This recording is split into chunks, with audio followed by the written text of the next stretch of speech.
Bom dia.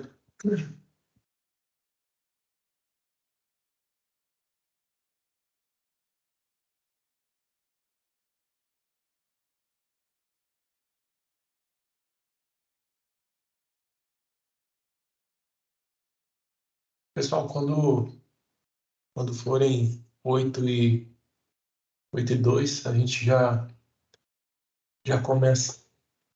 Deixa eu ver aqui o meu relógio aqui também. Não, tá certo.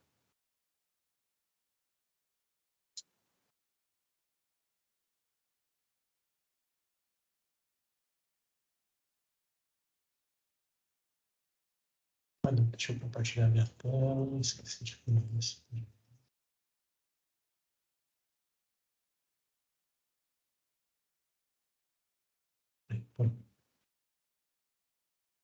Bom, já são 8h02, eu tô gravando. Deixa eu confirmar. Tá gravando.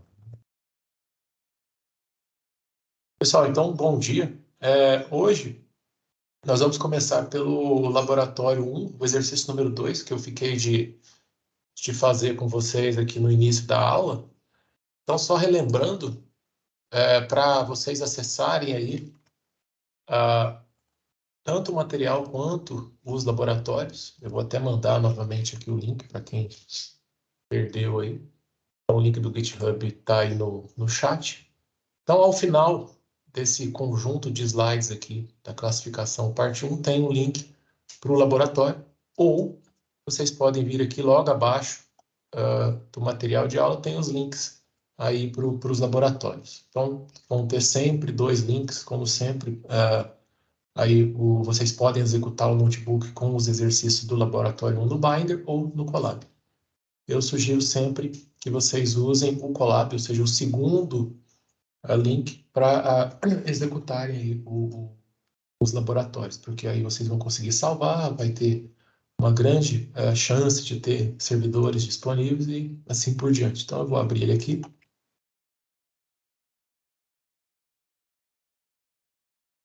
Então, a gente vai fazer o segundo. O primeiro é bem simples, a resposta está praticamente aí lá nos slides da aula passada. Então, nesse segundo exercício aqui, a gente precisa encontrar as funções discriminantes que separam 3 classes que estão abaixo. Depois a gente vai calcular e imprimir o erro aí de predição, ou seja, a gente vai calcular a acurácia e também plotar as regiões aí de decisão. Então, a primeira coisa que eu vou fazer é executar aqui a célula que vai plotar para a gente aí. Ela já está aqui, mas eu vou executar de novo, porque eu preciso conectar. Então, ele vai sempre dizer que esse notebook não é de autoria do Google. Claro, como sempre eu digo, fui eu que fiz, mas vocês podem executar assim mesmo, não tem nenhum problema. Então, ele vai conectar. Antes de executar a célula, ele se conecta aí ao servidor, dá uma máquina virtual para a gente executar. Pronto.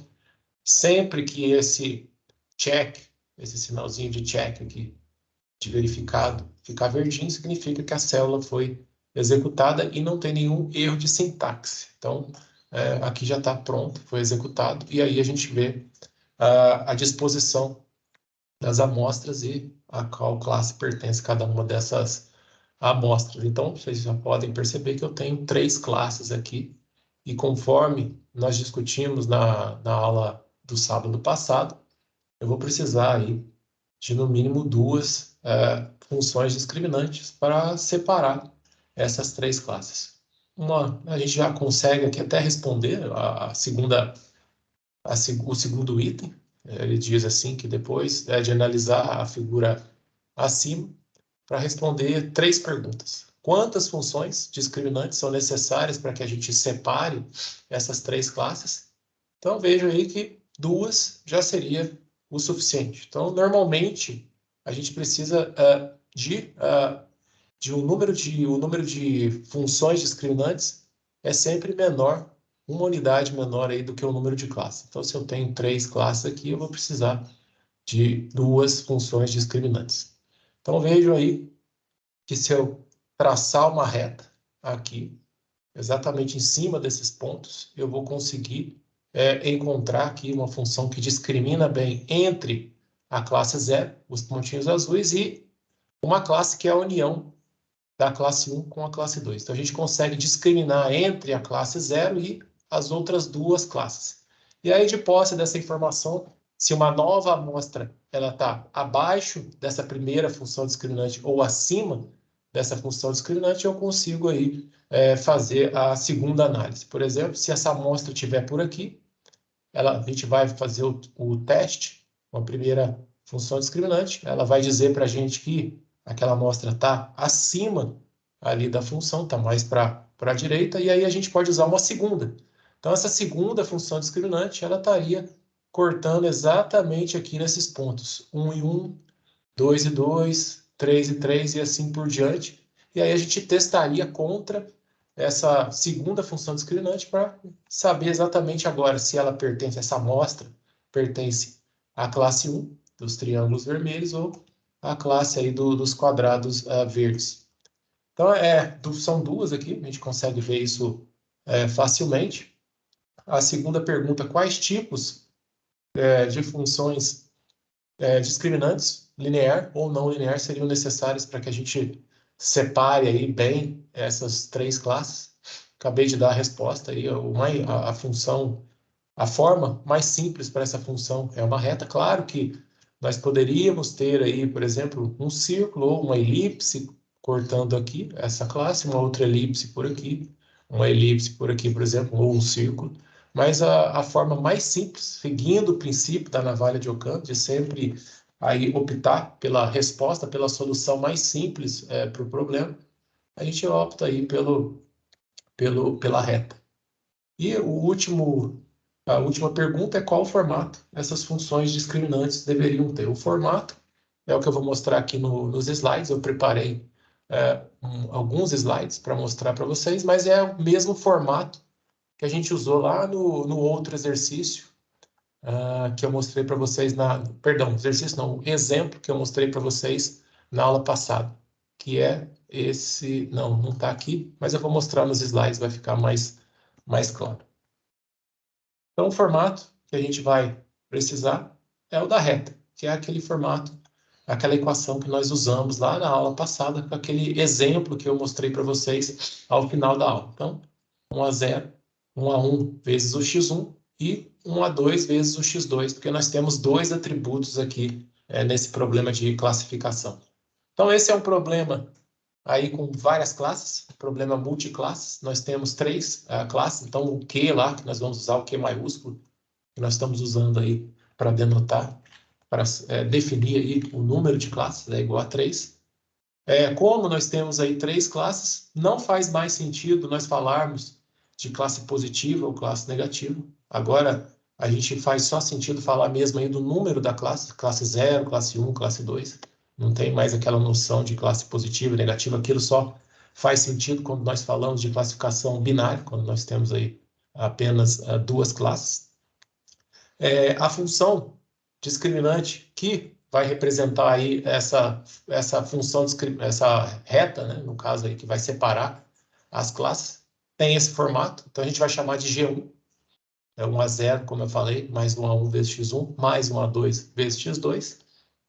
Percebam que nós queremos encontrar o A0, o A1 e o A2. O x1 e o x2 é dado do meu problema, a gente conhece, né? São os atributos de entrada e eu sei a qual classe pertence cada um desses exemplos. Então, lembrando sempre aí, classificação segue aí aquele paradigma de aprendizado supervisionado. Então, o que a gente precisa encontrar aqui é exatamente aí esses 3 pesos. Então, como eu tenho 3 incógnitas, eu preciso, claro, aí de 3 equações para encontrar esses 3 pesos. Então, se eu traçar exatamente em cima aqui desses pontos, por exemplo, 0 aqui no x1 e 3 no x2, 1 no x1 e 2 no x2 e assim por diante, eu consigo encontrar 3 pontos. Resolvendo esse sistema de equações, eu vou conseguir aí encontrar os valores de A1, de A0 até A2. O A0 a gente já sabe, é onde essa reta corta aqui o eixo das ordenadas, no caso aqui é o x2. Então vai ser igual a 3. Perceba aí que ele corta exatamente lá em 3.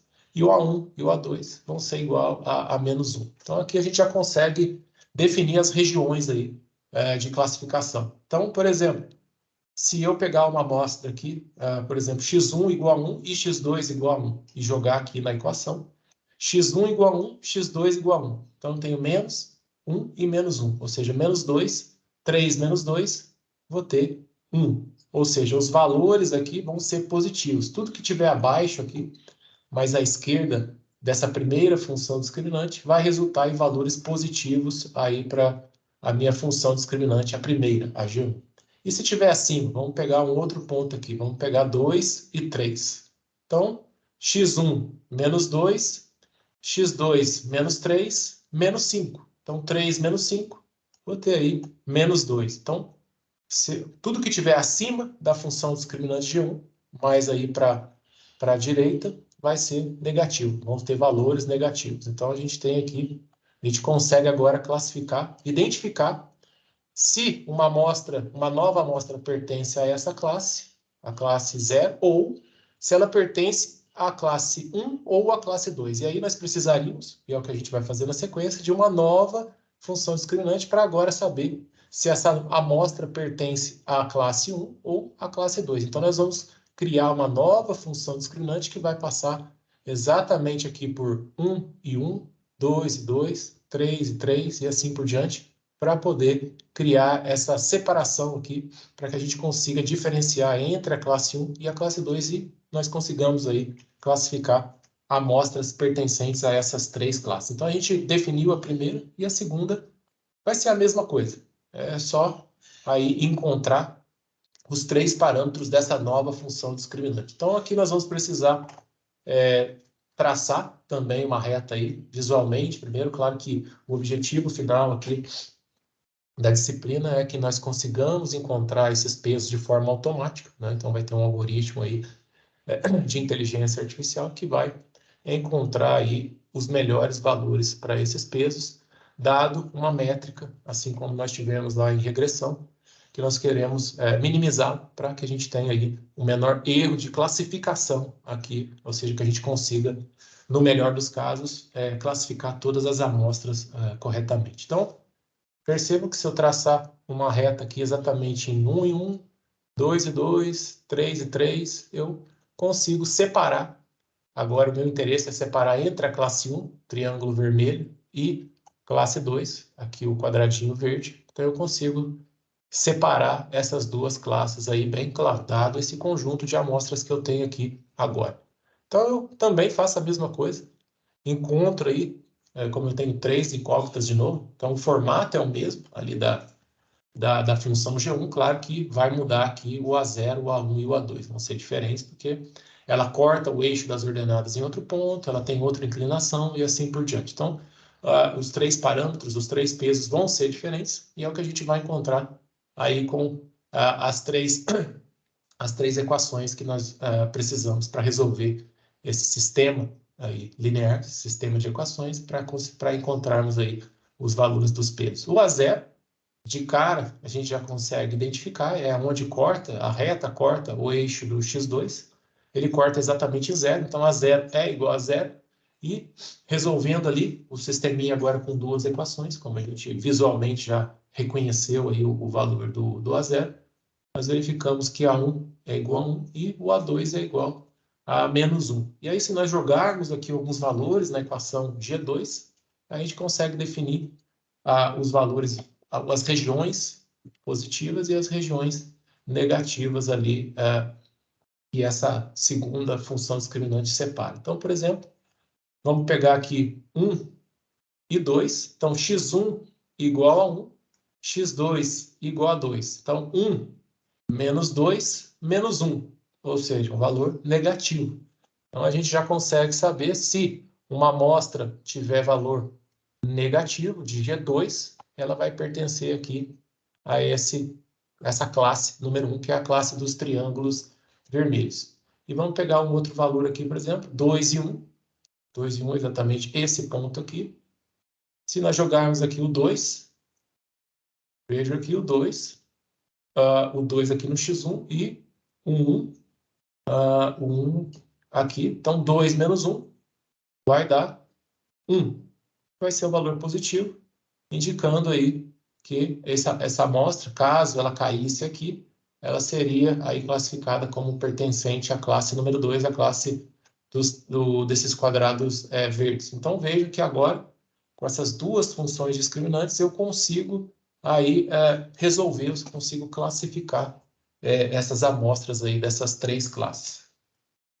Então, o nosso predict, daqui a pouco eu vou colocar isso lá no notebook do laboratório, fica dessa forma. Então, vejo aí que, como eu tinha comentado com vocês ao final da última aula, ao invés de ter um if e um else, quando eu tinha apenas uma função discriminante, agora, dentro do meu else, eu vou precisar ter um novo if e else para usar aí os valores da segunda função discriminante. Então, vamos ver aqui. Se o G1, então, dado aí uma amostra, né, um par de amostras, x1 e x2, então aqui está denotado pelo x negrito, que é o vetor, que contém aí o valor do x1 e o valor do x2. Se o x, aqui, na verdade, o G1 de x for maior ou igual a zero, aqui eu estou assumindo que valores iguais a zero vão ser atribuídos à classe zero. Vamos ver lá em cima, no G1, lá na figura.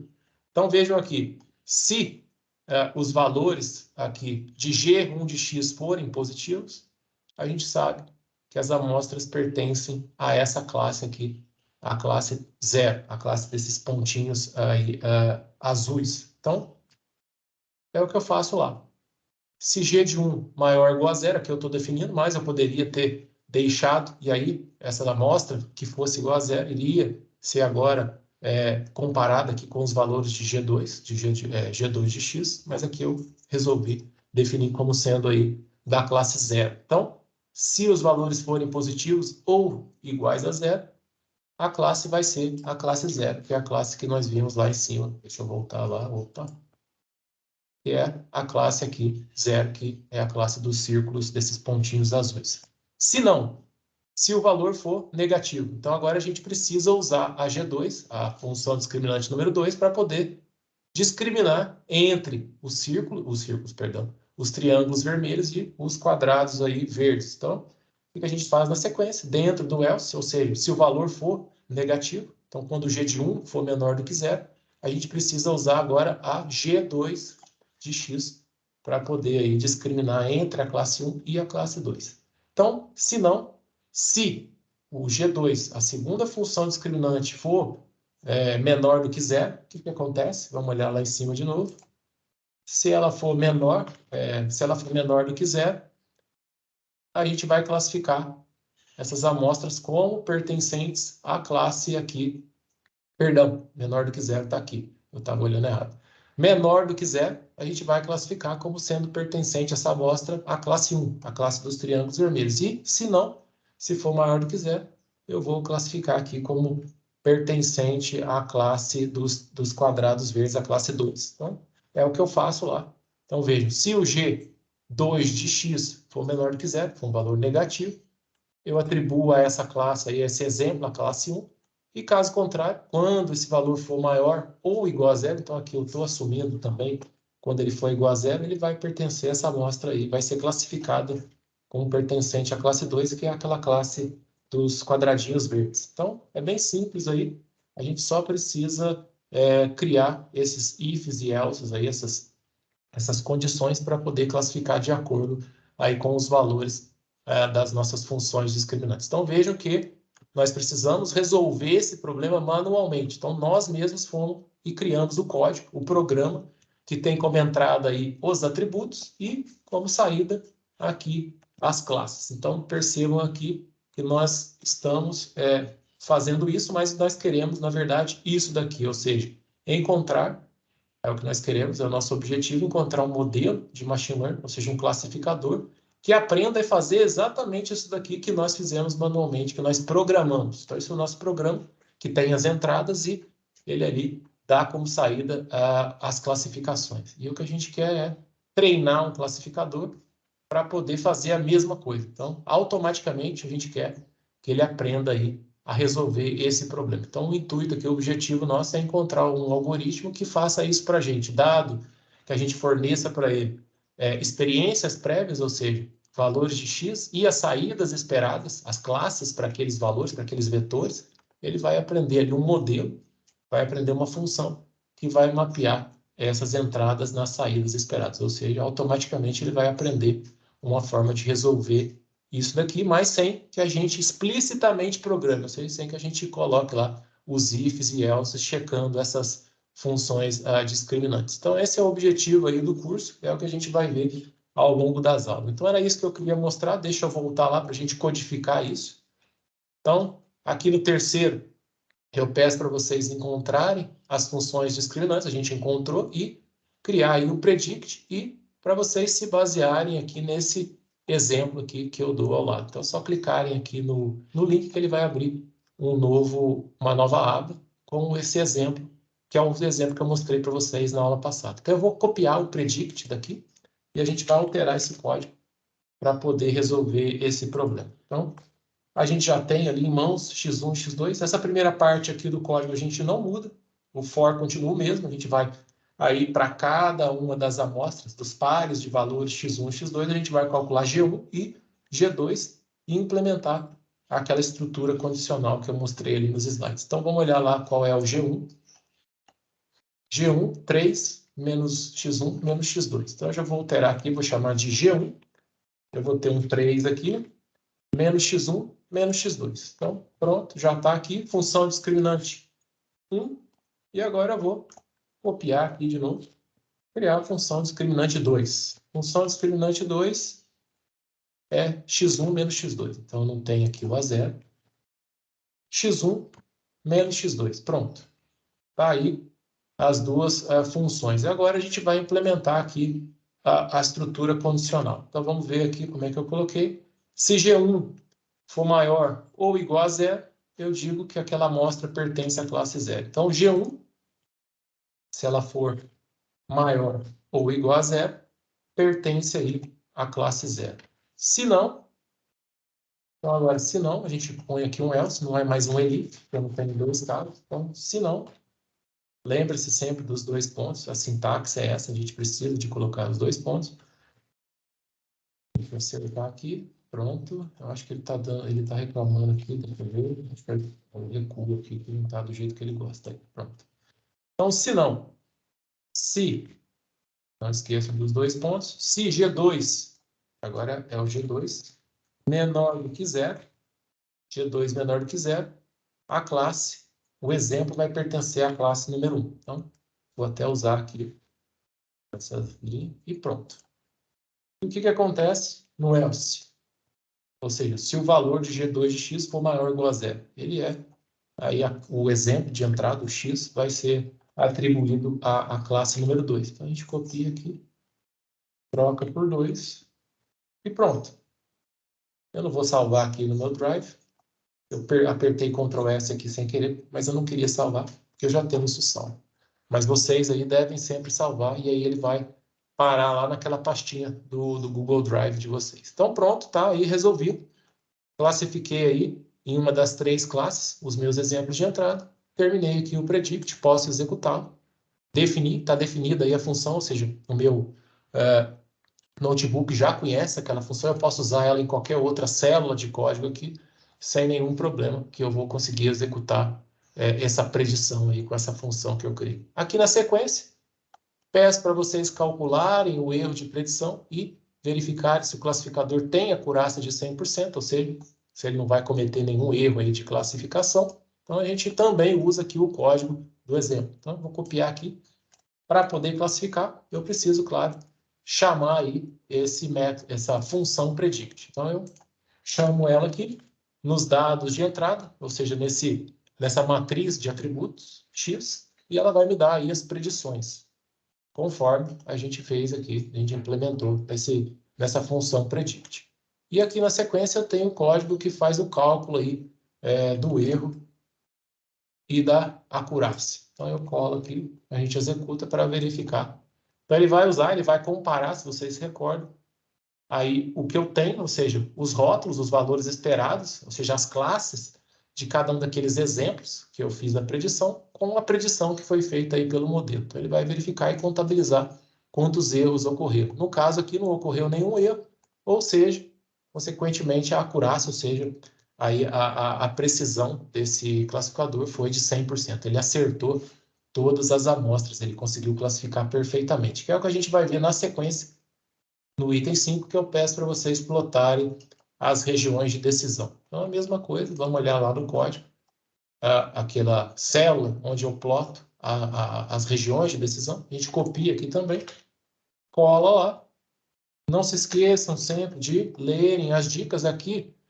Eu digo que os valores de x mínimo, x máximo, y mínimo e y máximo já estão com os valores corretos, porque aqui o x mínimo e o x máximo e o y mínimo e o y máximo estão de 0 a 4. Aqui, se a gente olhar lá na figura do item 1, é exatamente aqui o intervalo que já está definido aqui, de 0 a 4, 0 a 4. Então, nesse caso específico desse item aqui, nós não precisamos alterar nada, simplesmente aí executar a célula de código depois de ter copiado lá do exemplo. E aí ele vai mostrar para a gente exatamente aí as classes. O que está faltando aqui, pessoal, é que naquele exemplo que nós vimos na aula passada, nós só tínhamos 2 classes. Então eu preciso agora, perceba aqui que está faltando a classe número 2, a classe dos quadrados. Então a gente precisa colocar uma terceira linha, um terceiro plot. E aí, para fazer isso, eu volto lá no primeiro item, copio aqui,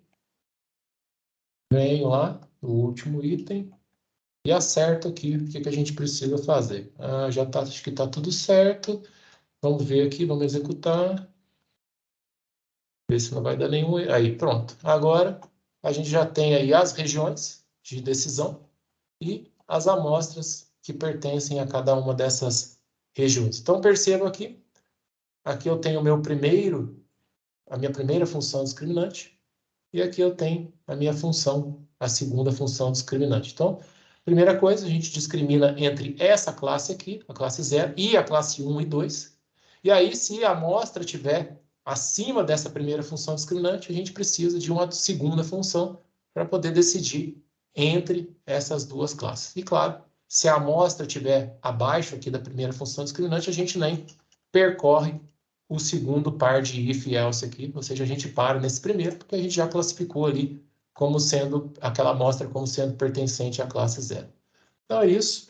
Eu acredito aí que tenha ficado mais claro, mas depois, se vocês tiverem alguma dúvida, me procurem aí para a gente conversar, para poder explicar isso de outra forma, caso vocês não tenham entendido. Então eu vou fechar aqui, pessoal, para a gente continuar.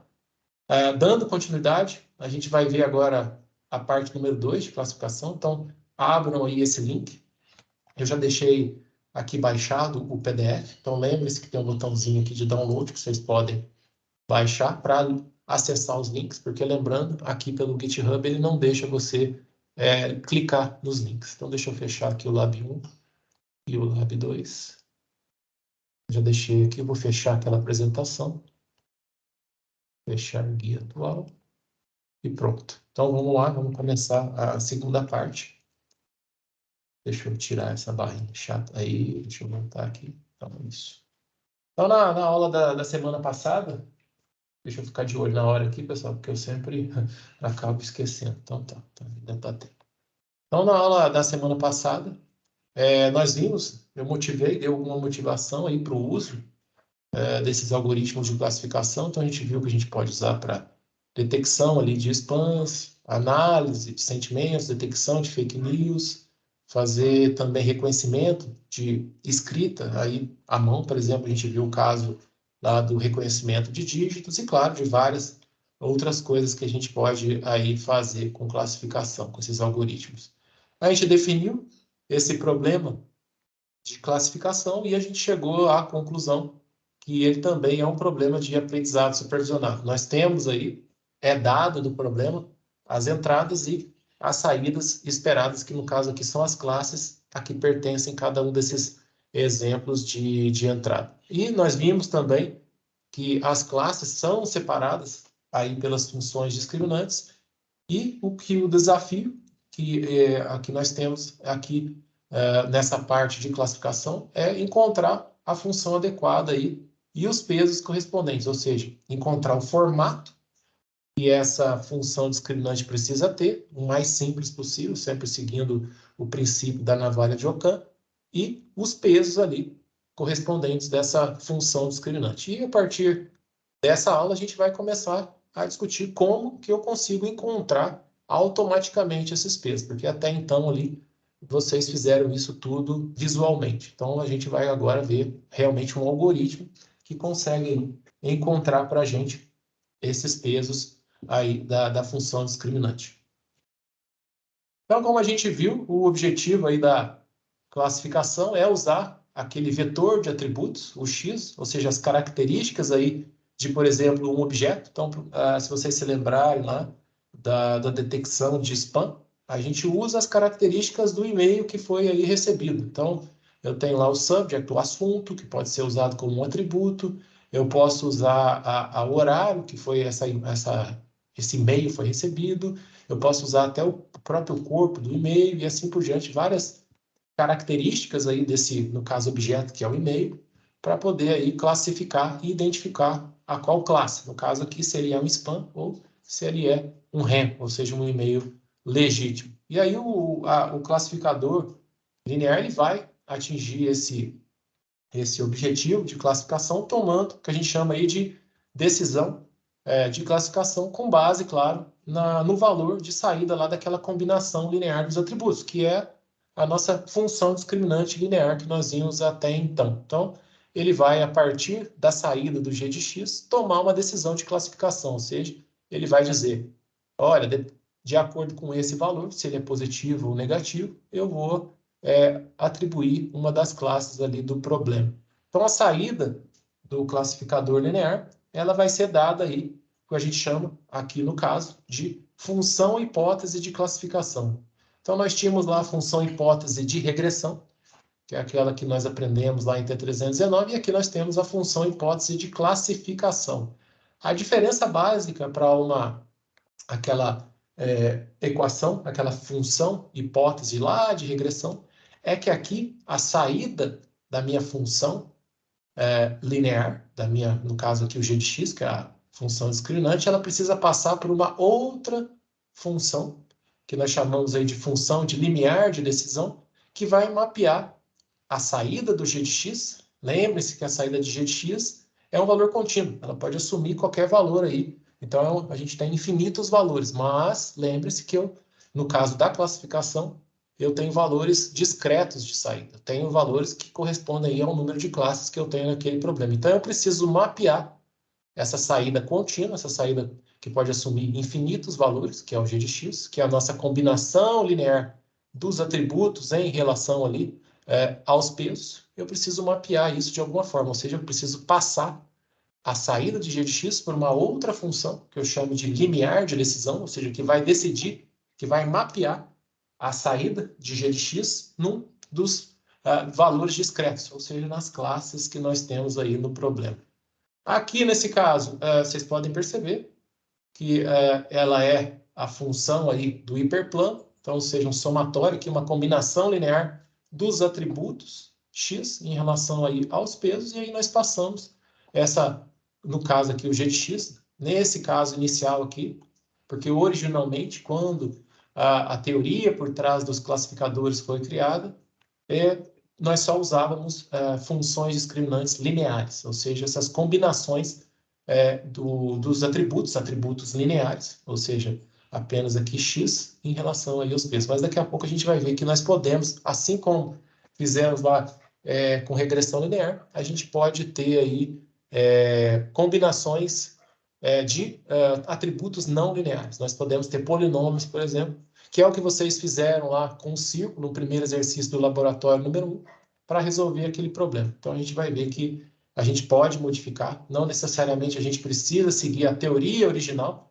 por trás desses classificadores lineares, a gente pode, claro, extrapolar e usar outros formatos para a função discriminante, porque, claro, a gente vai precisar disso para resolver problemas que não são separáveis aí para uma simples reta, por um hiperplano. Então, aqui, só para início, para vocês pegarem alguns conceitos, a gente vai ficar aí com a combinação linear dos atributos em relação aos pesos. Então, eu posso escrever isso, esse g de x, como sendo aí um produto escalar entre o vetor de atributos, perdão, o vetor de pesos transposto, que é o A negrito aqui, vezes o vetor de atributos, o x. Lembrando, assim como lá em regressão, o primeiro atributo é o atributo que nós chamamos lá de bias, é aquele atributo dummy, falso, que a gente cria, simplesmente para que a gente tenha um atributo, um valor, multiplicando aqui o A0. Lembre-se que o A0 não tem nenhum atributo relacionado a ele, associado, ele é só ali o offset, aonde essa função vai cortar o eixo das ordenadas, então ele só dá esse deslocamento aí. Então, ele não tem realmente um atributo, mas nós criamos esse atributo dummy, que é sempre igual a 1, para que a gente consiga escrever essa combinação linear, a nossa equação do hiperplano, como sendo aí na notação vetorial, para facilitar a implementação dessa equação. Então, aqui, nesse caso, o f, eu já tinha comentado, é a função de limiar de decisão, é ela que vai mapear esses valores aí de g de x, que podem assumir infinitos valores. Nos dois, por exemplo, a gente tem classificação binária. Nos três, nós temos classificação ternária e assim por diante. Ou seja, essa função é que mapeia esses valores de g de x nas classes que nós temos aí no problema em questão. Então, o f aqui, como eu até coloquei nesse ponto aqui, é apenas uma formalização daqueles ifs e elses que nós usamos lá na primeira parte da classificação, na aula passada e no laboratório que eu mostrei agora para vocês. Então, o f aqui é só uma formalização matemática, ou seja, uma função mesmo, para poder formalizar aqueles ifs e elses que nós tínhamos lá, que nós implementamos para resolver aquele problema de classificação. Então, a gente vai ver daqui a pouco o formato que isso aqui tem, a gente vai evoluir, a gente vai começar com uma bem simples e depois a gente vai ver que ela tem alguns problemas e aí nós vamos propor uma modificação em cima dela para resolver alguns problemas que essa função mais simples aí de decisão nos traz. Então, originalmente, como eu comentei, essas funções discriminantes, elas seguiam as equações do hiperplano, ou seja, o somatório aqui, então, essa combinação linear dos atributos em relação aos pesos, mas a gente vai ver daqui a pouco que a gente pode extrapolar, a gente não precisa ficar com essa teoria original aí que só usava hiperplanos para separar as classes, porque em alguns momentos esse hiperplano não consegue separar as classes, como por exemplo, naquele exemplo onde nós tínhamos lá dois círculos concêntricos, eu não consigo, claro, separar essas duas classes aí com apenas uma reta ou um plano. Então a gente vai ver que a gente pode extrapolar e usar uma função discriminante que tem, por exemplo, naquele caso daquele exemplo que eu mostrei na aula passada, eu posso usar a equação de um círculo como sendo aí a minha função discriminante. E aí depois a gente passa através da função de limiar de decisão para poder mapear aquele valor de saída de g de x numa das classes ali do problema. Então, falando um pouquinho aí ainda sobre a classificação linear, a gente vai ver aí o que é uma classe linearmente separável, o que é uma classe não linearmente separável. Então, dado aí um conjunto de treinamento, ou seja, nós temos aí valores de entrada, os atributos e classes a que pertencem esses atributos, a tarefa aí do classificador, é claro, é aprender uma função hipótese de classificação, ou seja, nós vamos chamar aqui de HA de x, o Azinho aqui é o conjunto, é o vetor de pesos, que vai receber ali os meus atributos. Por exemplo, conforme vocês podem ver aqui nas duas figuras, eu só tenho dois atributos, x1 e x2, então, tendo como entrada aí um atributo x1 e um atributo x2, essa função hipótese de classificação, ela vai me retornar aí a classe a que pertence aquele exemplo. Então, só retornando aqui, para ficar claro, o HA de x, a minha função hipótese de classificação, ela é igual ao quê? A saída da função g de x sendo passada através de uma segunda função. Então, ela é a saída da minha função de limiar de decisão, tendo como entrada para essa função de limiar de decisão o g de x. Então, veja aqui que o HA de x já é aí a classificação, o resultado do mapeamento feito aí pela função de limiar de decisão. Então, para um classificador linear, para que ele funcione corretamente, as classes precisam ser linearmente separáveis. É o que vocês podem ver aqui na primeira figura. O que significa isso? Olhando aí já dá para ter uma ideia. Significa que essas classes precisam ter aí uma separação suficiente para que a gente consiga usar um hiperplano, no caso aqui da figura, uma reta. Poderia ser, se eu tivesse 3 dimensões, seria um plano e assim por diante. Mas para que ela seja linearmente separável, que eu consiga usar um hiperplano, dependendo aí do número de atributos que eu tenho, elas precisam ter uma separação boa. Precisa ter um espaço ali entre elas para que eu consiga passar um hiperplano ali no meio delas para conseguir separá-las aí perfeitamente. Então, veja aí que a primeira figura a gente pode ver que ela tem, mostra aí classes que são linearmente separáveis porque elas têm uma boa separação, existe um espaço, um espaçamento bom aqui entre elas, de tal forma que eu consiga passar a reta. Aqui o hiperplano, nesse caso aqui, é simplesmente uma reta. Se eu tivesse 3 atributos, aí eu precisaria de um plano para separar essas minhas classes. Mas sempre o hiperplano vai ser aí algo linear, e a gente consegue aí passar através da separação que nós temos entre essas duas classes. E aí, o segundo exemplo é o exemplo das classes que não são linearmente separáveis. Então, veja aí que as duas classes, elas não têm uma separação suficientemente boa entre elas, não tem um espaçamento que eu consiga passar, por exemplo, uma reta. Então, aqui, como eu tenho apenas 2 atributos, x1 e x2, percebam que eu não consigo passar uma reta aqui que separe perfeitamente essas duas classes. Então, aqui nós temos um exemplo claro de classes que não são linearmente separadas. Eu precisaria de algo diferente, um polinômio, talvez, aqui, para passar exatamente por esses pontos. Ele vai se contorcer aqui, ele vai precisar de ter uma complexidade, uma flexibilidade para poder se contorcer e separar essas duas classes. Então, a gente não, usando uma reta aí, ou um plano, se nós tivéssemos 3 atributos, nós não vamos conseguir aí resolver esse segundo problema. Então, a gente vai precisar realmente criar funções discriminantes que tenham outro formato que não seja aí o formato do hiperplano. Aqui, só por curiosidade, essa reta aqui, ela tem esse formato. Então, o g de x, naquele caso da primeira figura, é 1 menos x1 menos x2. Dá para encontrar facilmente através aqui dos pares de pontos de x1 e x2, aí, se for necessário, se vocês quiserem encontrar essa função aí novamente. Então, como eu estou comentando ali desde o início, originalmente, lá quando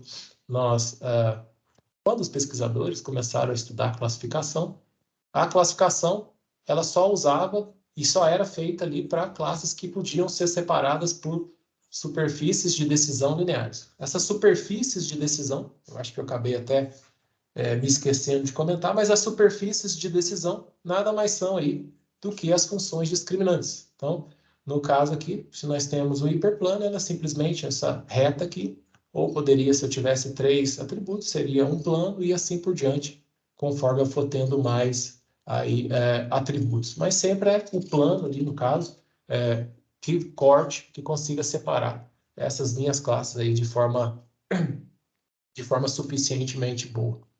Então, originalmente, os classificadores lineares, eles eram usados apenas quando a gente conseguia separar aí, essas classes com superfícies de decisão lineares, ou seja, hiperplanos.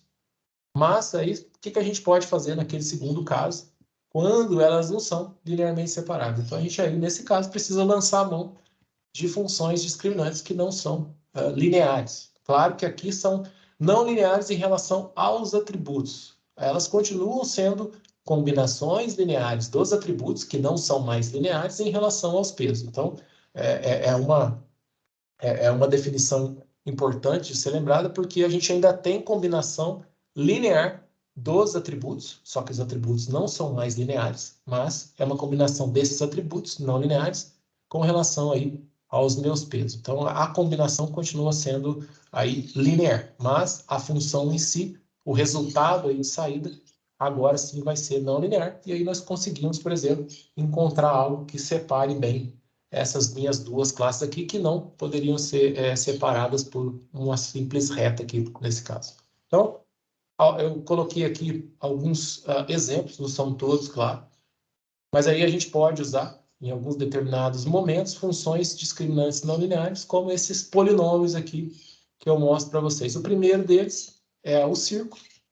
Lá no exemplo número 1, no exercício número 1, perdão, do laboratório 1, vocês usaram esse polinômio aqui, que é o círculo centrado. Lá estava centrado em zero, ou seja, o A e o B são iguais a zero. Vocês só precisaram calcular aqui o raio ao quadrado, para poder saber exatamente aonde o círculo seria traçado para separar lá as duas classes. Mas aqui é a forma geral da equação do círculo, que pode estar centrado em qualquer lugar e tendo aí um raio R. Posso usar também uma elipse, também centrada aqui em A e B, tem essa largura 2C e a altura D, então são os parâmetros aqui que nós precisamos encontrar. Se a gente abrir essa equação, a gente vai encontrar aí ao final um polinômio, ou seja, uma combinação linear dos atributos. Esses atributos não necessariamente são lineares, mas eles são combinações lineares dos atributos em relação aos meus pesos. Então, nós podemos usar uma elipse, podemos usar uma hipérbole retangular aí com os eixos paralelos às suas aí, assíntotas, que é essa equação aqui. Nós vamos usar, se não me falha a memória, exatamente essa terceira aqui, a hipérbole retangular, para resolver um exercício aí de um laboratório. Então, vocês vão precisar dar uma olhada aqui depois nessa equação, e aí a ideia é encontrar esses valores aqui desses pesos. Então, vejo que eu não preciso ficar aí exatamente nas funções lineares, nas funções discriminantes lá com o formato do hiperplano. Eu posso lançar a mão aí de polinômios. E aí a gente vai ver isso ao longo das aulas, ao longo dos laboratórios, que eu posso usar várias coisas, várias técnicas que nós usamos lá em T319, como, por exemplo, validação cruzada, para encontrar a ordem do polinômio que separa aí da melhor forma possível essas minhas classes. Então, eu poderia, por exemplo, usar a validação cruzada para tentar encontrar um polinômio que se adeque, que se contorça aqui, de tal forma que ele consiga separar. Porque olhando aqui a gente pode não ter ideia de qual a ordem desse polinômio, então a gente pode usar validação cruzada da mesma forma que nós usamos lá anteriormente, só que lá nós queríamos aproximar uma função, e aqui a gente quer encontrar uma função que separe essas minhas classes. Mas a ideia por trás ainda é muito parecida. Então, dessa forma, quando a gente usa aí essas funções discriminantes que não são lineares, a gente converte, vocês podem perceber, um classificador linear para um classificador, logicamente, né, não linear, através dessa transformação dos atributos. Se a gente, por exemplo, abrir aqui a equação, nesse caso aqui do círculo, centrado em A e B, se eu abrir essa equação, percebo aqui que eu continuo tendo uma combinação linear dos meus atributos, só que agora, claro, eu tenho atributos que não são lineares, eu tenho x1 ao quadrado, eu tenho x2 ao quadrado, então vejo aí que alguns desses atributos eles não são mais lineares, mas eu tenho ainda a combinação desses atributos combinação linear desses atributos em relação aos meus pesos. Então eu tenho aqui um peso, no caso aqui vai ser sempre igual a 1, desse atributo x1 ao quadrado, esse peso aqui vai ser menos 2 vezes a, então a gente precisa encontrar o resultado disso. A gente vai encontrar isso ali através do algoritmo. Então, a gente tem aí esses vários pesos, mas veja que se a gente reescrever isso daí, a gente consegue colocar isso como sendo um polinômio, que nada mais é do que uma combinação ali linear dos atributos em relação aí aos pesos, mesmo que esses atributos não sejam lineares. Então, vejo aqui que o meu A0 vai ser a soma do A ao quadrado mais B ao quadrado menos R ao quadrado, porque vejo que esse termo entre parênteses ele não tem um atributo relacionado. Então, como ele não tem um atributo relacionado, ele é aí o offset, ali o ponto onde essa função aqui vai cortar o eixo dadas ordenadas. Então, essa transformação que a gente pode fazer aí nos atributos, porque veja que eu estou usando os meus atributos originais, x1 e x2, eu estou transformando, aplicando uma transformação aí nesses atributos. A gente pode ver isso também, essa transformação, como uma mudança aí no espaço de entrada, que normalmente vai levar aí, claro, o aumento da dimensão desses atributos de entrada ou uma mudança dos eixos. Aqui nesse caso, vocês podem perceber que nós aumentamos a quantidade de atributos, ou seja, nós estamos aumentando as dimensões do vetor de entrada. Então, anteriormente, nós tínhamos apenas dois atributos, x1 e x2, e agora nós vamos ter outros atributos que são, claro, criados através aí dos meus atributos originais. Então, eu vou ter um atributo x1 ao quadrado, vou ter um atributo só x1, um outro atributo x2 ao quadrado e um quarto atributo aqui, o x2. Então, vejo que eu, ao invés de ter apenas dois atributos, eu aplico uma transformação, aumento a quantidade de dimensões e, aumentando a quantidade de dimensões, aí eu vou conseguir resolver aquele problema, encontrar uma função discriminante que, no caso aqui, consiga se adequar a esse formato aqui de separação das minhas duas classes e separá-las aí perfeitamente. Então, a gente viu aí o formato. Então, vejo que a gente não precisa ficar preso aí às funções lineares. A gente pode soltar a nossa imaginação e pensar aí, criar um polinômio, por exemplo, para poder fazer essa separação, para criar essa função discriminante. Então, a gente já viu aí mais ou menos o formato que essas funções discriminantes precisam ter. Não necessariamente precisam ser lineares, a gente pode ter algo não linear. E agora a gente precisa falar da nossa função de limiar de decisão, ou seja, como que nós mapeamos a saída do g de x nos valores aí das classes que nós temos. Então, aqui nesse caso, dessa primeira parte, dessa primeira equação que eu mostro para vocês, vocês podem ver que a função hipótese de classificação pode ser definida da seguinte forma, com esses dois casos aqui. Então, veja que eu estou aí ainda usando um if e um else. Se, né, o primeiro caso aqui, se o g de x, aqui, o produto escalar entre o transposto do vetor de atributos vezes o vetor de peso for menor do que zero, eu tenho aqui, nesse caso, é um problema binário, eu tenho duas classes, então eu tenho a classe 1, que seria a classe negativa, os valores de g de x são negativos, a saída vai receber o valor zero, ou seja, a classe zero, classe negativa aqui no caso. Se o g de x for maior ou igual a zero, então aqui eu estou assumindo que valores iguais a zero vão ser classificados como sendo pertencentes a essa classe positiva, então aqui ele vai receber o valor igual a 1. Então, vejo aqui que eu ainda estou usando o if e o else. Eu preciso agora encontrar uma formalização matemática, uma equação que consiga mapear exatamente o g de x nesses valores 0 e 1, ou, claro, ali, mais à frente a gente vai ver que tem uma outra forma, uma outra função que a gente pode aplicar quando eu tenho mais de duas classes aí. Então, a gente precisa agora formalizar isso. Vocês já podem ter uma ideia aí pela segunda figura do que a gente pode usar para poder fazer esse mapeamento e encontrar essa função matemática que vai mapear os valores de g de x aqui nas saídas que eu preciso, ou seja, em 0 ou em 1. E aí a gente consegue definir matematicamente todo o processo de classificação, que é o que a gente precisa para tentar ali encontrar uma forma fechada ou tentar encontrar uma forma lá com o gradiente descendente para resolver aí o problema de encontrar os pesos da minha função discriminante. Então, nesse caso aí, dessa figura, eu tenho uma função hipótese e esse problema é binário, porque a saída vai ser, claro, como vocês perceberam, apenas aí o valor 0 ou o valor 1, dependendo da saída aqui do g de x. Então, esse mapeamento entre o valor da função discriminante g de x e essas duas saídas possíveis, 0 e 1, vai ser feito claramente aí pela função de limiar de decisão, que é o f, vocês se lembram, e a entrada para essa função f é a saída da minha função g de x, da minha função discriminante. Então, é fácil de ver aqui nesse caso que nós podemos usar essa função degrau, também chamada de Heaviside.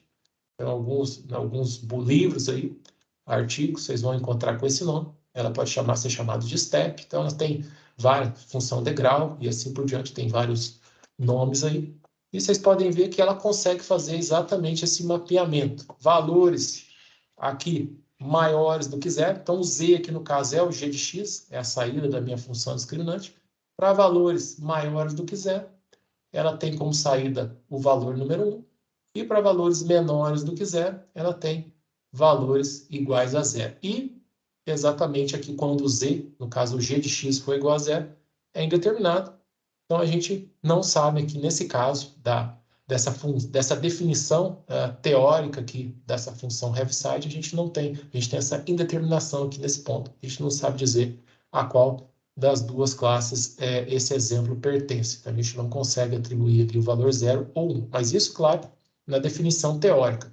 Na implementação em Python, que nós vamos usar, a gente vai ver daqui a pouco, mais à frente no exemplo, a gente faz a mesma coisa que nós fizemos lá atrás. Eu falo, se o z, o g de x, for menor ou igual a 0, eu posso definir isso, eu vou atribuir, né? Se for igual, o g de x for igual a 0, eu posso atribuir o valor 0, ou eu posso atribuir aí o valor 1. Então, a gente pode resolver essa indeterminação dizendo sempre ali que quando o g de x for igual a 0, ele pode assumir aqui o valor 1 ou o valor 0. Então, a gente pode resolver isso, essa indeterminação dessa forma, e aí a gente consegue implementar isso programaticamente em Python.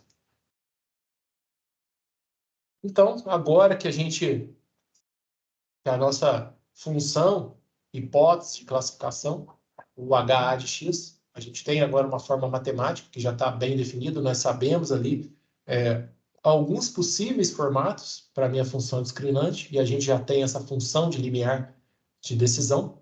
Nesse caso aqui, eu acabei esquecendo, a gente chama essa função de limiar de decisão de rígido. Por quê? Porque ela só tem dois possíveis valores. Ela é bem rígida aqui nessa decisão que ela faz. Ou é 1 ou é 0. Então, ela só tem esses dois possíveis valores aí. Mas a gente vai ver daqui a pouco que existe uma suavização em cima dessa função para que a gente passe a ter na saída aqui da função hipótese de classificação não mais apenas valores rígidos, né? Dois valores aqui no caso, mas sim uma probabilidade de que aquele exemplo de entrada pertence à classe positiva ou aí à classe negativa. Mas fiquem tranquilos que a gente vai progredindo aí, vai ficar claro, vocês vão entender mais facilmente. Mas por enquanto, a gente vai usar esse limiar rígido, ou seja, a minha saída ou é 0 dessa função hipótese de classificação, ou seja, do meu classificador, ou é 0 ou é 1. Ou aquele exemplo pertence à classe positiva, saída igual a 1, ou pertence à classe negativa, saída igual a 0. Deixa eu ver quantas horas aqui, para não passar muito, ainda dá tempo. Então, pessoal, a gente definiu aí uma forma matemática para a nossa função hipótese de classificação, e agora a gente quer encontrar, claro, aí os pesos A. Então, se a gente já tem um formato ali, já definimos um formato para o g de x, para a função discriminante, já temos a função de limiar de decisão, que por enquanto vai ser o rígido, essa função degrau. O que falta? Falta encontrar ali os pesos, né? O nosso vetor de pesos ali, o A. Da mesma forma que nós fizemos lá em T319, para encontrar esses pesos, nós queremos que eles sejam, de alguma forma, os melhores possíveis, dado que, né, para que a função hipótese de classificação que nós encontrarmos consiga classificar ali perfeitamente os nossos exemplos. Então, a gente quer o quê? A gente quer minimizar o erro entre os valores conhecidos, as saídas que nós temos, ou seja, as classes que nós sabemos para aquelas determinadas entradas e a saída aí do nosso classificador. Então, percebam aqui que o que nós temos é algo muito similar ao que nós fizemos lá em T319, ou seja, a gente queria, naquele caso, minimizar aquele erro médio quadrático, aquele erro de regressão, e aqui nós queremos minimizar o erro de classificação. Então, é bem similar, só que a gente vai ver que existem algumas pequenas diferenças com relação à classificação, mas nós queremos aqui algo muito parecido. Então, a gente quer encontrar esse conjunto de pesos de tal forma que o erro de classificação, ou seja, a nossa acurácia seja minimizada e o erro seja minimizado. A acurácia, quando eu me refiro à acurácia, eu estou dizendo aí a quantidade de acertos. E a gente quer maximizar a acurácia, e o complemento da acurácia é o erro de classificação. Então, a gente quer minimizar. Então, a gente precisa aí minimizar. Esperançosamente, a gente vai ter aí um erro igual a 0, ou seja, conseguimos classificar corretamente todos os exemplos, mas isso, claro, nem sempre é possível. Então, a gente quer minimizar o erro de classificação e, com isso aí, encontrar esse conjunto de pesos ao longo desse processo. Então, a gente, no caso lá da regressão linear, se vocês se recordam, nós fizemos isso de duas formas. Ou através da forma fechada, então nós encontramos uma equação fechada, que foi a equação normal, a gente pegou, calculou a derivada parcial com relação aos pesos daquela equação que nós tínhamos lá em T319 e após resolver a equação, nós encontramos uma função que nos dá lá o valor ótimo dos pesos para, no caso lá da regressão linear, lembrando sempre, para a minimização daquela equação do erro quadrático médio. E também, em seguida, nós fizemos a mesma coisa, só que através de um algoritmo iterativo, o algoritmo lá do gradiente descendente, que também nos dá ali uma solução para o problema, só que de forma iterativa. Então, vimos lá que tinham duas formas para que a gente fizesse isso. Porém, sempre tem um porém, nesse caso aqui específico, nós não vamos conseguir fazer de nenhuma das duas formas. Não tem uma forma fechada, a gente não consegue encontrar uma forma fechada, nem uma forma iterativa, usando o gradiente descendente, devido a esse formato aqui da função de limiar de decisão. Então, ela traz aí uma série de dificuldades que a gente vai ver ali ao longo das aulas, que a gente pode resolver, suavizando essa função, mas com ela a gente não consegue encontrar uma equação de forma fechada, parecida com a equação normal, nem um algoritmo aí usando gradiente descendente. Por quê? Lembrem-se que para calcular, por exemplo, no caso da equação normal, a forma fechada, a gente precisava tomar a derivada daquela função com relação aos pesos. E se eu fizer isso aqui, o que eu vou encontrar? Qual é a derivada da reta? É zero. Então, eu tenho zero aqui para valores menores do que zero. E tenho a derivada igual a zero também para valores maiores do que zero. E exatamente quando g de x, a função discriminante, é igual a zero, essa derivada ela é indeterminada, exatamente por causa dessa descontinuidade que a gente tem aqui em g de x, no caso aqui o z igual a zero. Então, a gente não consegue, em nenhum dos dois casos, resolver esse problema. Então, o que eu deixei ali em vermelho, o que a gente pode fazer para tentar, de alguma forma, com esse formato aí da função de limiar de decisão, treinar e encontrar os pesos para a função discriminante de tal forma que a gente consiga aí resolver o problema. Então, a gente vai ver que os pesquisadores encontraram, através de observação aí, uma forma intuitiva, uma regrinha bastante simples e intuitiva, vocês vão entender bem facilmente como ela funciona, para classificar, na verdade, para aprender, treinar aí esse modelo e obter os valores dos pesos, de tal forma que a gente consiga classificar esses exemplos aí das nossas classes. Só que, claro, a gente vai ver que existem algumas condições para que isso funcione. Então, não é exatamente aí algo perfeito, a gente tem vários problemas, e aí a gente vai, ao longo das aulas, vendo como a gente pode resolver, melhorar isso de alguma forma. Então, uma possível solução, uma possível abordagem para esse problema aí de aprendizagem, quando nós usamos esse limiar rígido aí de decisão, é usar essa regrinha intuitiva. Então, ela foi aí observada empiricamente, o pessoal foi realizando experimentos, foi olhando ali o que eles podiam fazer, e eles chegaram nessa regrinha bastante simples aí de atualização dos pesos, que vai convergir para uma solução, dado que existe uma função discriminante adequada, ou seja, que nós saibamos aí, que a gente conheça qual é o formato correto, por exemplo, se é uma reta, se é um círculo, se é uma hipérbole, se é o formato que a gente precisar. Então, dado que a gente tenha esse formato já definido, e então tem sempre um i aí, que as classes não se sobrepõem, ou seja, que exista um espaçamento aqui bom entre elas. Por exemplo, aqui a gente tem um espaçamento razoável entre elas. Eu consigo traçar aqui um hiperplano para separá-las, no caso uma reta. Nesse caso aqui, existe também uma separação entre elas, a gente consegue traçar, elas não se sobrepõem, então não tem amostras caindo em cima aqui da área da outra classe, nem dessa classe aqui caindo em cima da outra, dessa primeira aqui, então nós conseguimos com esse caso. Mas vocês vão ver lá no laboratório número 2, que se houver sobreposição dessas classes, essa forma intuitiva, essa regra intuitiva que eu vou mostrar para vocês já já, ela não converge, ela não consegue ali terminar e encontrar os pesos corretos para fazer a separação. Então, ela fica doidinha e aí vocês vão ver que ela nunca vai convergir. Mas, se a gente conseguir ter essas duas condições, ou seja, ter o formato adequado da função e que não exista sobreposição entre elas, a gente vai conseguir encontrar uma solução aí para o problema. Então, a regrinha, ela é muito simples, é essa que estou mostrando aqui para vocês. Percebam aqui que é bem parecido lá com aquela regra de atualização do gradiente descendente estocástico, ou seja, nós vamos atualizar os pesos exemplo a exemplo. Então, nós vamos tomar um exemplo aleatoriamente no nosso conjunto de treinamento e vamos aqui calcular essa atualização dos pesos. Então, percebo que é bem parecido com o que a gente fazia lá anteriormente. Então, por exemplo, eu tenho o novo peso, o novo vetor de pesos vai ser igual ao vetor de pesos anterior, mais o quê? Um alfa, que é o meu passo de aprendizagem, então, da mesma forma que nós tínhamos lá em T319, vezes o quê? A diferença entre a saída esperada, ou seja, a classe que eu sei a que pertence àquele exemplo de entrada, menos a saída do meu classificador, a saída da função hipótese de classificação, tendo como entrada o x, o vetor de atributos, multiplicado pelo próprio vetor de atributos. Isso para todos os is, ou seja, para todos os exemplos que eu tenho aí no meu conjunto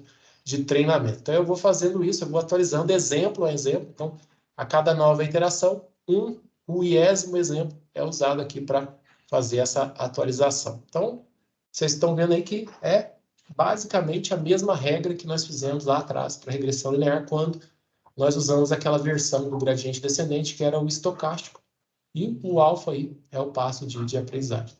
E aí, por algumas razões que nós vamos discutir mais adiante, quando nós formos falar sobre redes neurais, o nome que se dá a essa regrinha de atualização dos pesos aqui desse classificador é chamado de regra de aprendizagem do perceptron.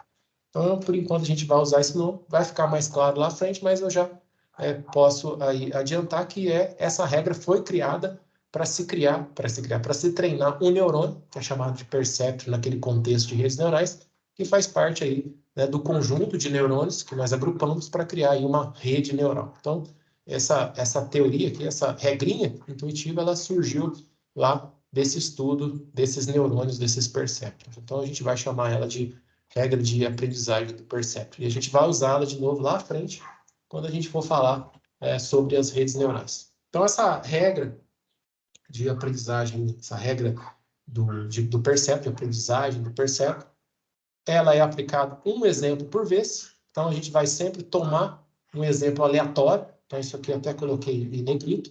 A gente precisa sempre tomar um exemplo aleatório lá do banco de dados e a gente vai atualizando os pesos aí da mesma forma que nós fazíamos lá com o gradiente descendente estocástico.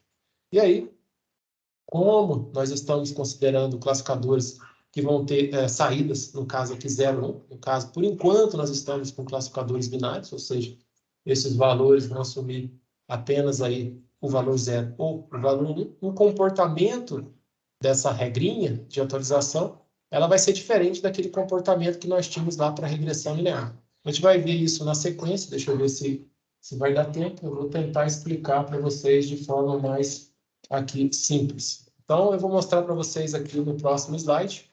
O cachorro não para de latir aqui, pessoal. Se você está atrapalhando aí, vou tentar continuar. Mas a cachorrada tá latindo bastante aqui na rua. Então, eu mostro de novo aqui a equação de atualização dos pesos. Então, vejam aqui, é a mesma equação anterior, só reescrevi, de forma que vocês consigam aí, entender mais facilmente o que eu vou explicar. Então, perceba aqui que o valor esperado aí de saída, o valor do y, e a saída da minha função hipótese de classificação, nesse caso específico aqui, elas só vão assumir dois valores, 0 ou 1. E aí a gente vai ter três possibilidades. Quais são essas três possibilidades? Quando a saída estiver correta, ou seja, quando o valor aqui de saída da minha função hipótese de classificação for exatamente igual ao esperado, o erro vai ser 0. O que acontece quando nós temos aí a saída batendo, a saída do classificador igual à saída esperada? Esse valor aqui vai dar 0, esse termo aqui vai dar 0. 0 vezes qualquer coisa em 0 vezes qualquer coisa vai dar 0 e nós não atualizamos mais aí o peso. Então, veja que quando está correto, quando a classificação foi feita de forma correta, não temos aí atualização dos pesos. Mas aí o outro caso, se a saída esperada, a classe que eu sei a que pertence esse vetor x aqui de entrada, é a classe 1, aqui é o valor positivo, é a classe positiva, perdão, é o número 1, mas se a saída for igual a 0. Então, percebo que se a saída for igual a 0, o que nós temos? Se a saída é igual a zero, significa que os valores que nós temos de g de x são menores do que zero, ou seja, são valores negativos. Então, o que a gente precisa fazer para que essa função g de x passe a ter valores positivos e consiga aqui passar para essa região e aí os valores passem a ser positivos. A saída passe a ser aí igual a 1. A gente precisa aumentar, a gente precisa fazer com que o g de x se torne mais positivo, porque até então ele é negativo. E essa é a razão que a gente tem saída negativa e temos aí o valor zero como saída da função de limiar de decisão. Então, voltando ali, se nós temos esse caso, o que a gente precisa fazer?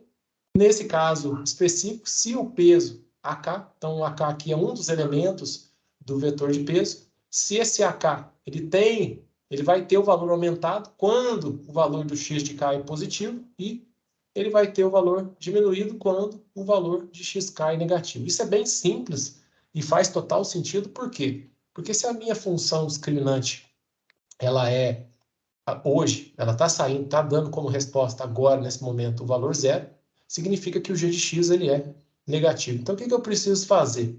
Eu preciso aumentar aqui o peso de atributos positivos, ou seja, atributos que vão contribuir para que o g de x se torne mais positivo, e eu preciso diminuir o peso de atributos negativos, porque eles estão contribuindo para diminuir, para trazer esse valor do g de x para valores negativos. Então, eu preciso diminuir a contribuição de parcelas ali da minha função discriminante que diminuem o valor, trazendo ele ali para valores menores do que zero, e aumentar, claro, valores positivos que vão trazer ele para o outro lado ali, ou seja, que vão fazer com que o g de x venha para essa região, que vai fazer aí com que a gente tenha como saída o valor igual a 1. Então, o que a gente precisa fazer, e faz total sentido, é aumentar o peso de atributos positivos e diminuir o peso de atributos negativos, de tal forma que a gente consiga fazer o g de x passar a ser positivo, e aí, quando ele for passado pela função de decisão, ele vai ter como saída aí o número 1. E a mesma coisa, só que no outro sentido agora, quando nós tivermos aí o terceiro caso, que é o y igual a zero, ou seja, eu tenho aqui um exemplo que pertence à classe negativa, então a saída da função de classificação, da função hipótese de classificação deveria ser igual a zero, só que nesse terceiro caso ela é igual a 1, então ela está totalmente no sentido oposto. Então nós deveríamos ter, naquele caso, como eu sei que o exemplo de entrada pertence à classe negativa, esse exemplo deveria estar sendo, o g de x deveria estar nessa região, ou seja, eu deveria ter valores menores do que zero. Só que o g de x está me dando valores maiores do que zero, de tal forma que quando eu passo esse valor do g de x aqui pela função de limiar de decisão, eu estou tendo como saída o valor 1. Então, o que eu preciso fazer? Exatamente o oposto. Eu preciso diminuir o peso de valores positivos de xk. Então, eu preciso diminuir o peso, o peso associado a atributos que têm valor positivo e, claro, aumentar o peso de atributos que têm valor negativo, de tal forma que eu consiga fazer agora o meu g de x sair aqui dessa região de valores maiores do que zero e trazer esses valores para essa região de valores menores do que zero, e aí ter uma classificação igual aqui a zero, ou seja, a saída da minha função de limiar de decisão ser igual a zero. Então, vejam aí que ela é bem intuitiva, bem simples de entender. A gente só precisa aí, nos casos, aumentar ou diminuir os pesos para fazer o deslocamento ali do meu g de x para a região de valores positivos ou para a região de valores negativos, de tal forma que a gente consiga ter a saída desejada aí com a nossa função de classificação. Deixa eu ver uma coisa aqui. Pessoal, são 9h14. Eu tinha me preparado para parar aqui. Eu vou deixar esses minutos finais aí para vocês terminarem o laboratório. Não vamos ter nem quiz, nem laboratório hoje. Então, foquem em terminar o quiz e o laboratório número 1. Eu ajudei vocês aí com o segundo exercício. Eu fico aqui até as 9h40. Se vocês tiverem alguma dúvida, só me chame que eu converso aí com vocês. Eu ajudo vocês aí com as dúvidas que vocês possam ter. Então é isso. Obrigado aí pela presença. A gente volta com a nossa aula na próxima semana, falando aí, continuando, falar sobre a regra de aprendizagem do Percept. Vou passar um exemplo, vou explicar um exemplo, usando esse classificador de limiar rígido. Eu vou mostrar para vocês como funciona ele na prática. Vou falar um pouquinho aí dessa classificação, o que a gente pode fazer, como que a gente pode evoluir um pouco, né? Usar uma outra forma aí. Já vou dar algumas ideias aí do que a gente pode fazer para resolver esses problemas que nós temos com essa decisão rígida que nós estamos usando. E aí a gente faz o laboratório número 2. Vocês vão usar essa função de limiar de decisão rígido junto com essa regra de atualização do Percept. E aí vocês vão ver lá um caso onde eu tenho classes que se sobrepõem, e aí vocês vão ver que ela realmente não consegue convergir aí para uma solução. Ela tem esse grande problema. Mas a gente vai ver ao longo das aulas como resolver, melhorar essa situação. Então é isso. Obrigado aí pela presença de vocês. Bom final de semana e até sábado que vem. Até mais. Abraço.